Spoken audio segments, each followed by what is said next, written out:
Hey, apparently we're on at last. Thank goodness for that. Welcome to the live stream. Apparently there are 4 of you in already. Good afternoon, Matt. What's going to go bang this week? Nothing, I hope.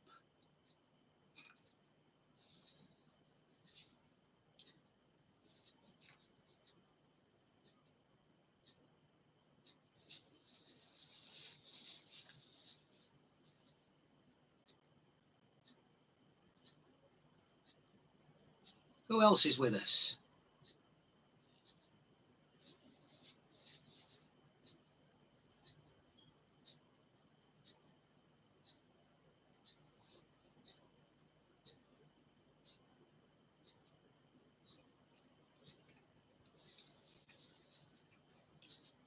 And 2 have disappeared. Oh, well, never mind.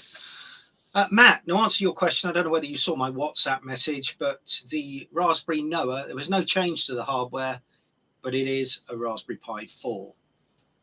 Ian, good afternoon. How are you?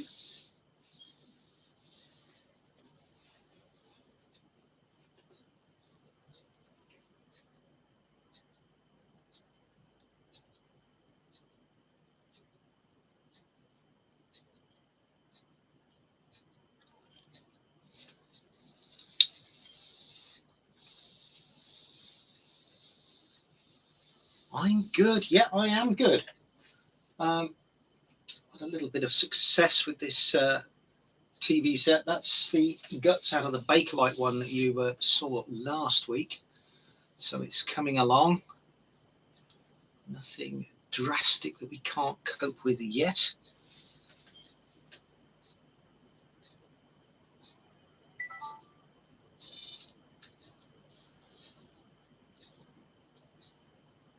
Currently running on a Pi 3. Matt, I had it running on a Pi 0 at one stage. I have to say it wasn't the most stable thing in the world, but it did work.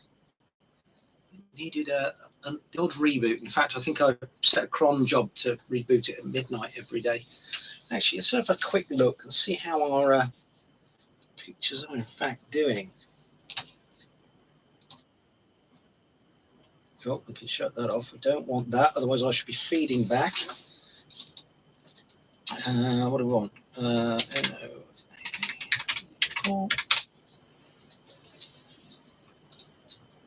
Just have a little look in the captures here. You see, even my conventional analog pictures, Matt, are looking very fine. I did whack the gain right the way up on my RTL SDR stick, so I think it's a 49.2 or something now. But be careful when you set the gain in the YML file, because you need to make sure the gain is actually supported on the stick. And the way to find that out is to do an RTL underscore test, and that will read out all the supported gains. Oh, yours is on automatic. You see, I don't know, I presume the software is intelligent enough to query the stick and ask what gains it supports. Because if you go between, I don't know, say 22 and 49 or whatever, if you miss some of those steps, I don't know where it switches to. It might be okay. The Meteor ones look good. Even the old Noah stuff looks usable, especially southbound. My antenna's a lot better when the satellite's southbound than it is northbound. There we go. And I'd forgotten I do actually have a SAW filter in mine as well. So yeah, it is a SAW and an LNA, but it's at the other end, not at this end. It's built into the box that the antenna sits in. So it's all done right at the antenna and not trying to shout into the input of the LNA, rather than to make an effort to overcome the loss in the coax, because it's quite long and it's not very good. I think it's only RG58 or maybe Mini 8, I don't know, but it ain't a great coax.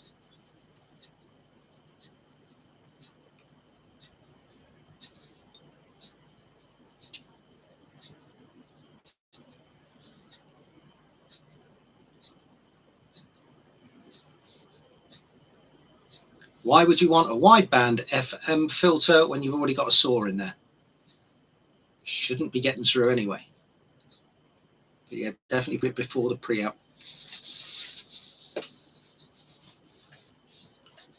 some. I did buy an FM filter to start with, but to be honest, I swept the thing on the spectrum analyzer and it was rubbish. Yeah, it didn't start doing any sort of the passband was something like 98 to 140. It was rubbish. Sorry, the notch. So it would have notched out most of my Manoa anyway. It was absolute rubbish. Therefore, it's left in the box. I'll probably take it apart, tweak the coils at some page and make it a little bit better, but I've no need for it because, like you say, you've got a surface acoustic wave filter, which is far superior.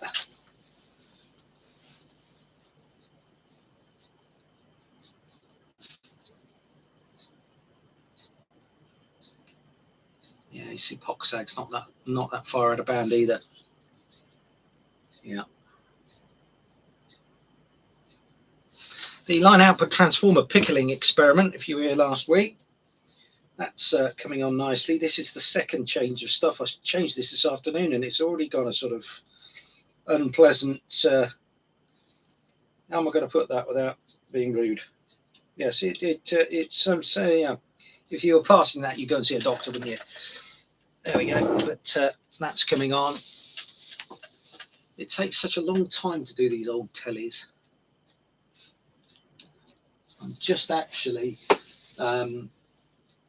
the tube base connector has come away from the neck, and whilst it's still electrically good, it can't stay like that. So that's why you can see a bit of blue tape on here. I made up a solution of nail varnish, just watered down nail varnish with acetone, stuck that on and float it around the back, because if you use super glue or similar, you break the envelope. It doesn't expand in the heat the same rate as the glass, and you crack the glass. I would have thought the super glue would have let go first, but let's not have the risk. That thing's held a vacuum for 72 years. I don't want to give it any trouble now, especially as the tube is as new. It's stunning. Pots of emission. We did have 8 years ago. I haven't run it since, so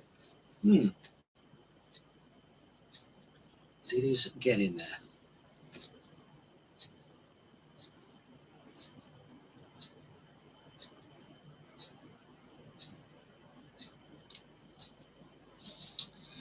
Six people in.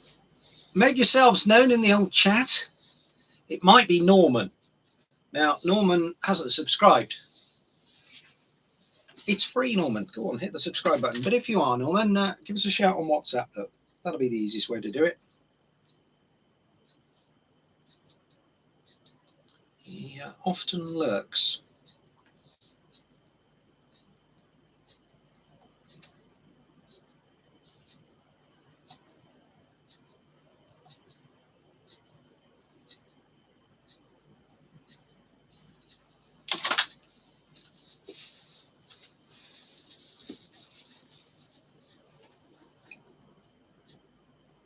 What have you been up to this week then, Ian? Anything exciting? Matt can hear a delayed echo from the other room. That'll be your dad then. Have you done your VIC-20 yet, Matt? Or your C64? I'm thinking of rationalising some of the C64s. They're multiplying a little bit. I seem to have got more disk drives than I've got computers as well now.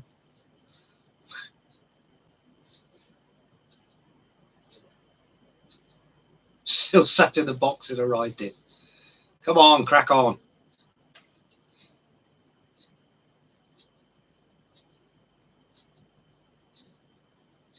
I'll tell you something I have purchased this week. I've played around with, well, as Matt, you know, the APRS over LoRa, and I did originally have one of those modules set for Meshtastic, but there was nothing sort of around. But of course they were they were on 433. Well, everybody seems to be using 819, so I've ordered some 819 ones just to see if there's anything going with that. And I plan to make a collinear to stick on it. Ian Gregory, problems with Sky. They don't support the old Sky Plus HD anymore. Yep. I know. My missus keeps badgering me every time our box throws a wobbly to upgrade. But to be honest, all I ever do is plug it off, unplug it, count to 10, plug it back in again. But yeah, Sky Q, there's a thing. Do you actually need a dish with Sky Q, or does it all come down the internet? Because it can record multiple channels at once, can't it? Not just, what does the current Sky Plus do? 2, isn't it, I think? And you can watch a third, but yeah.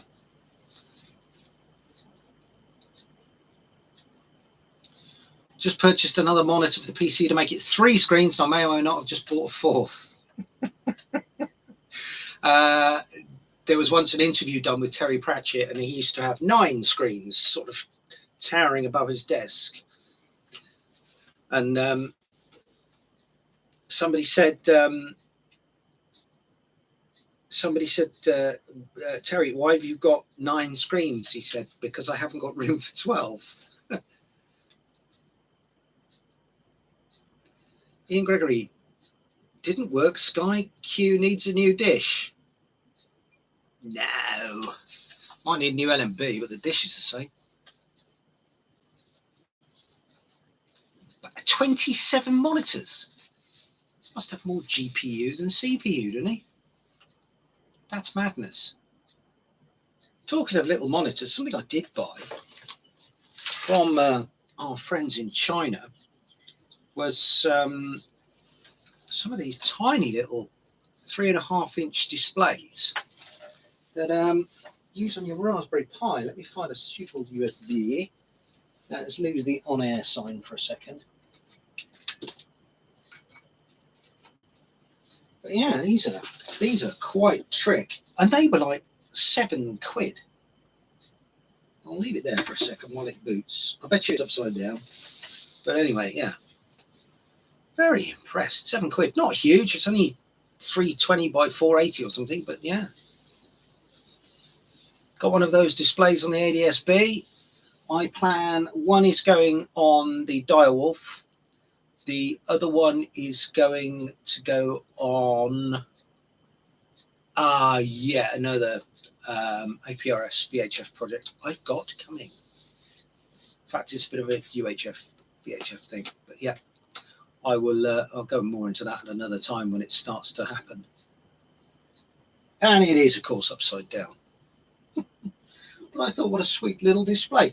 And these are the ones without the touchscreen because I'm not interested. In fact, to be honest, I'm not even interested in the. I'm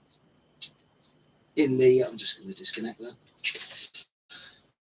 I'm not even interested in displaying a desktop. It is literally just the command line I need to look at. So yeah, although one will have. Yeah, anyway, that'll become apparent later on in the year.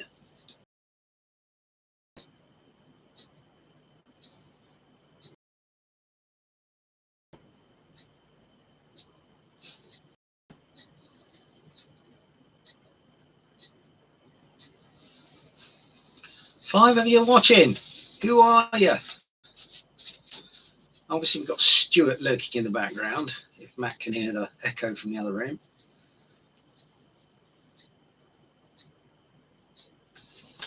Why didn't the on the air sign come back on? I had to push the button.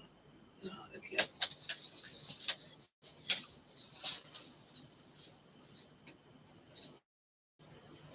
Yeah, I thought those displays for £7 were an absolute delivered. I bought 2. I've got a very well packed indeed as well. Double box, lots of bubble wrap, which makes a pleasant change. I've also got vast quantities of ferrites coming from China. We'll see how we get on with that because they were too cheap. But yeah, we shall see. What's happened, Ian? You've oopsed.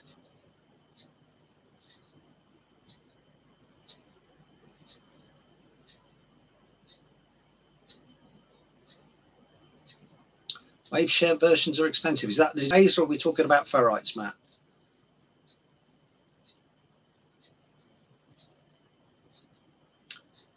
I've not heard of that brand for either of those two things. So yeah. Displays. Okay. Fair enough. No, I'm not aware of that brand. I shall look into it. Hang on a minute. Are they the ones that do it that's actually 1080? I mean, the resolution of those things is stunning. They're like I don't know whether they're based on a one of those iPhone Retina displays with the very small pictures or what, but we had one on a printer, 3D printer at Raycon, that was stunningly good. But it was about 60 odd quid. I think it's slightly bigger than that. It was probably about. I think everybody must be off watching the racing or something like my dear lady wife had done. You seem to have frozen and be buffering. Oh dear. It's all looking good this end. Although I have to say, my internet connection is not the finest in the land by any means. There's rumours of brands of fibre making its way up this way, but we'll see. Virgin is great if you want all the telly with it, but it doesn't support the racing. They've only got one racing channel, whereas Sky carries two, so I'm not interested in that. But apparently BT are bringing some fibre up here, so that might be better.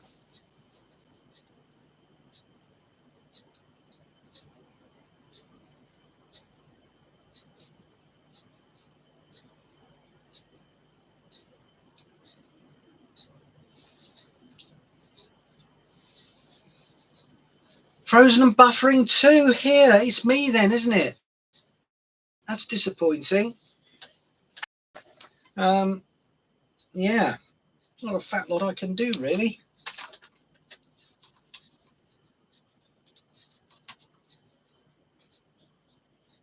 It's a tricky one. The problem with the internet here is our telephone line runs underground in a duct that's almost permanently flooding. Yeah, what you said about the quality as well, Matt. I'm watching on the replay up there, and it's fallen through the floor, isn't it? I wonder if we can just stop that and see if that makes things any better. Let me know. Yeah, we've gone down to 80s dial-up rate, haven't we, really, I think?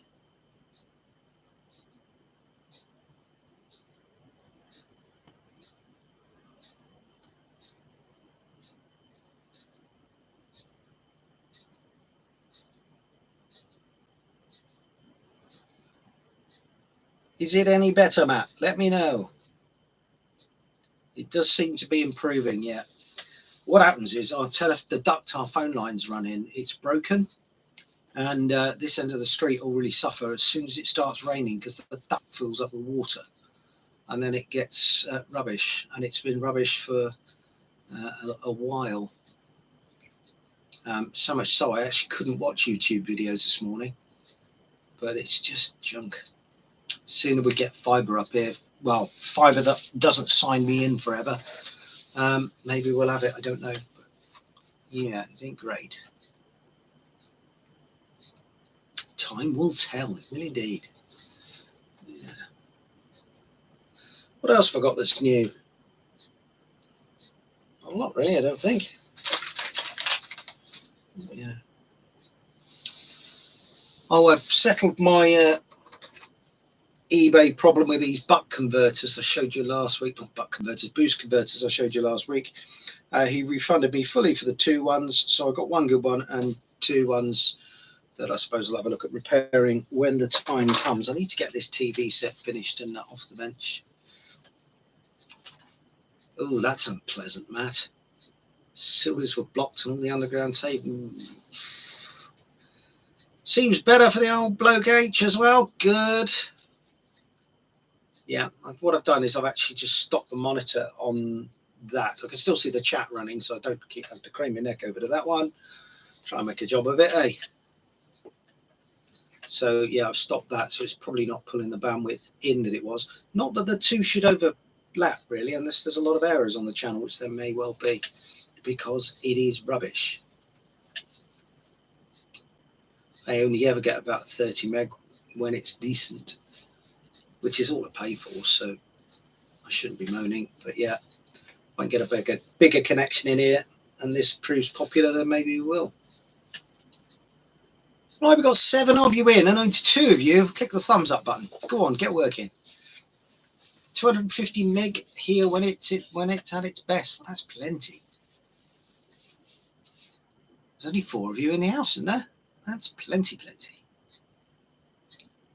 Cable channels full of sewage. Sounds normal to me. Yeah. Now, correct me if I'm wrong, but I think the first ever cable TV system was actually in Gloucester, in the UK, long before it made it to the States. And it was part of what was known as the Link. And it was eventually bought out in the, must have been late 80s, by Radio Rentals, who ran it until it sort of fell to pieces because they didn't maintain it and it was awful. But I can remember a friend of mine had it, and it wasn't really scrambled. You just needed a tuner that would pick it up.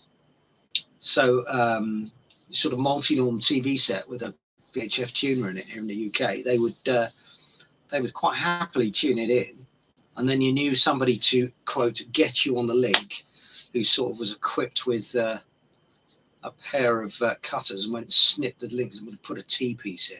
No wonder it all fell to pieces. The quality of it was rubbish in places.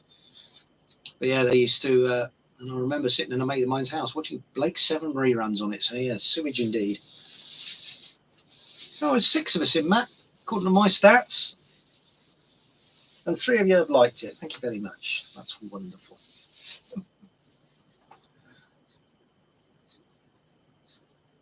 Perhaps the Saturday afternoon thing isn't the thing I thought it was going to be.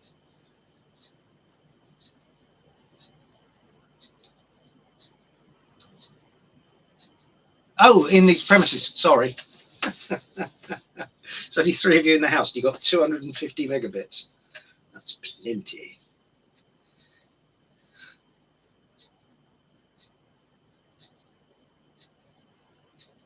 Mind you, I can remember when I first sort of getting interested in the internet and dial-up, so early 90s, then I remember running and said, right, this isn't quick enough. We're going to need something faster.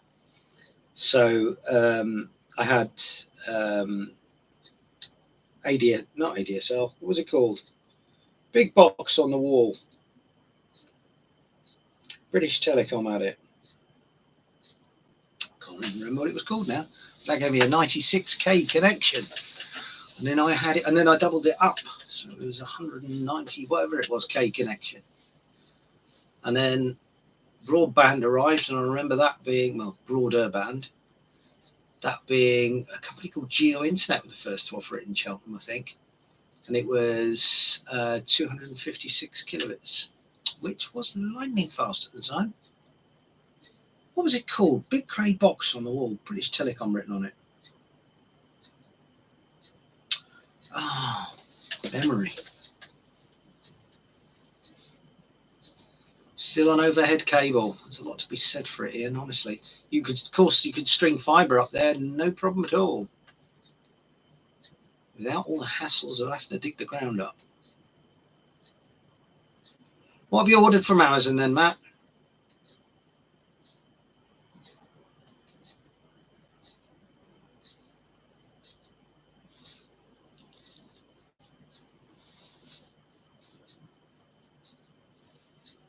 Delivery today, yeah.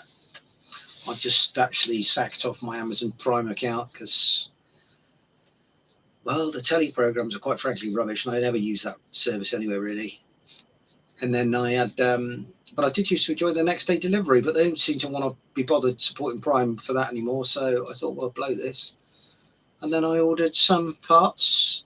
I forget what I ordered. Oh, some pigtail leads for the car, for the radio in the car. And they still arrived next day, despite the fact I don't know, no longer have Prime. I can't see the point in it. What are they playing at? DisplayPort to DVI adapter for the new monitor. DVI on it? Good Lord. You should have said I've probably got a drawer full of them over there. Always ask me for stuff like that. ISDN, yes, thank you. ISDN. And as an obscure one, Cotswold Hospital Radio used to link between Cheltenham General and Gloucester Royal by an ISDT link. They've already done the underground pipe work. Just wait for GridServe to put the fibre in. They'll be around shortly, Ian. You'll be able to do all that gaming and stuff, probably.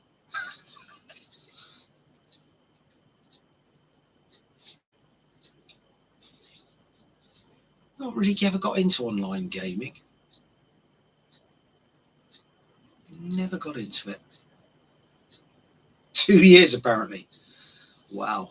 So they're going to leave the hole empty for 2 years and then come and fit the fibre. That's planning for you, isn't it? Or did just COVID get in the way or something? But really?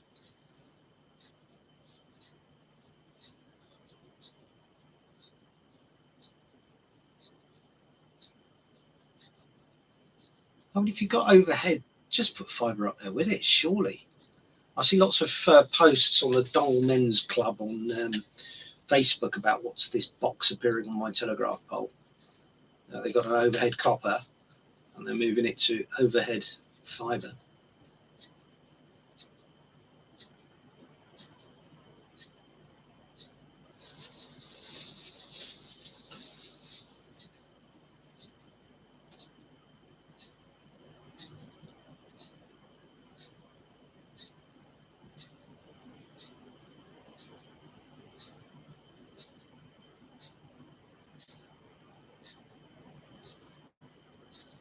Yeah, it seems like an abject failure of planning, doesn't it? To dig a hole, then leave it for 2 years, and then come back. Yeah. Oh, lots of true speed work going on around here. True speed. It does remind me a bit of when everybody sort of jumped on the dial-up game and there were ISPs coming out of your ears, weren't there? And FreeServe came along and said, oh, you can have it all for free. They must have felt their hearts sink that day. Is anybody here old enough to remember CompuNet?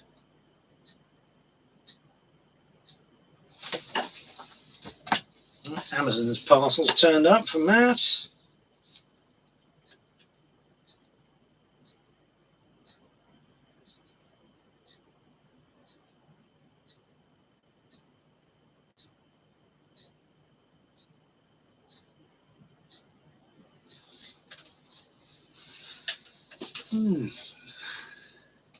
Hardwire only.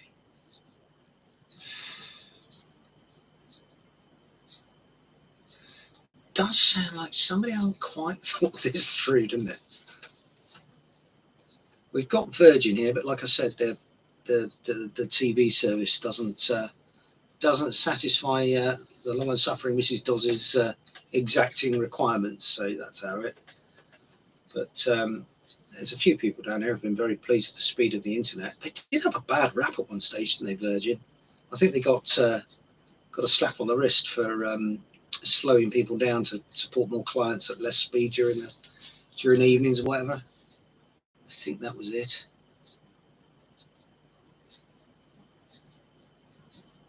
But they don't seem to. Prestel, yeah. I was CompuNet, you see, not Prestel. It sort of existed at the same time. In fact, I think Prestel was a little bit older.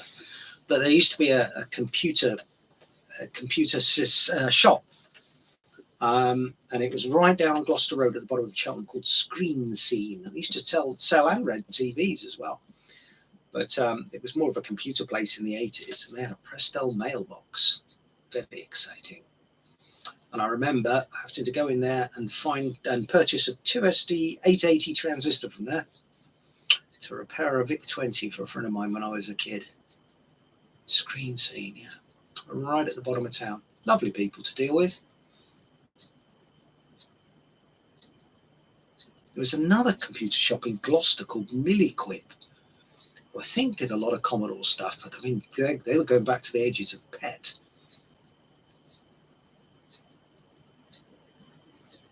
That was posted on Facebook the other day. What, about Screen Scene or Milliquip?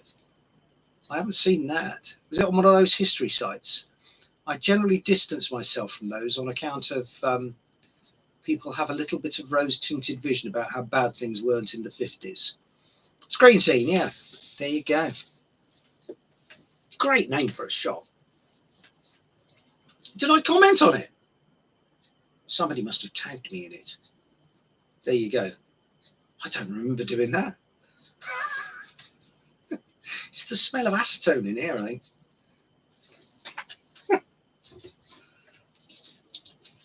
There's enough acetone.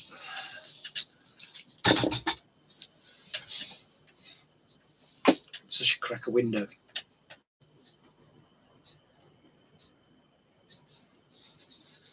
Other great television shops that used to exist around then. There was obviously Harrods, where I worked. John Biscoe. I was service manager there when I was 21. That was a bizarre place to work, to say the least. Hutchinson's, of course. Ray Electrical, that disappeared. GTV, Ron. I haven't spoken to Ron in a while, but I know he closed his shop a number of years ago, just up from Norman Harding's, the electronic shop. Televid in Bath Road, and before that they were in Croft Street, where I sort of started, really. Gosh. Where else was there? What was the one down in Pittville called? Just around the corner from that burger place. There was a telly place in there. I think my mate John bought it in the end, but he bought it for the plot of land it was sat on. But he was an engineer. Sadly, he's no longer with us. Very sad. Harrods, yeah. Well, I was service manager there for the best part of a decade. Good times. I like Brian. He could be a bit brusque on occasions, but he was a super chap. I must nip round and see him. Yeah, we did lots of good work there. It's good fun too. Oh, there was the other place that Kung Fu Ken had up in just behind Richer Sounds as well. He's probably still there, knowing Kung Fu Ken. And he does tell us to, keep him off the Kung Fu, I think. He's a black belt in something or other. Tiny little bloke, but my goodness, I wouldn't argue with him. And in fact, I think he bought that business off somebody else. Yeah, I can't remember, so long ago. Mind you, by the sound of Matt's comment, I can't remember what I posted on Facebook a week ago, so there we go.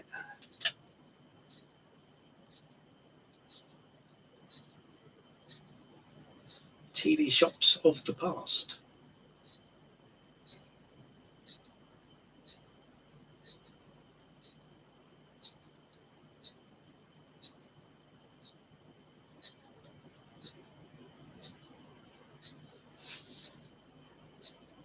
Right, well, we seem to be running out of steam here, don't we? Obviously not as popular as I thought it was going to be, the old Saturday afternoon thing. So I'm going to crack on with this TV set. And yeah, I'll see you all soon. And hopefully I'll come back with a better internet connection. Right, cheers. Catch you all later. Where's the off button?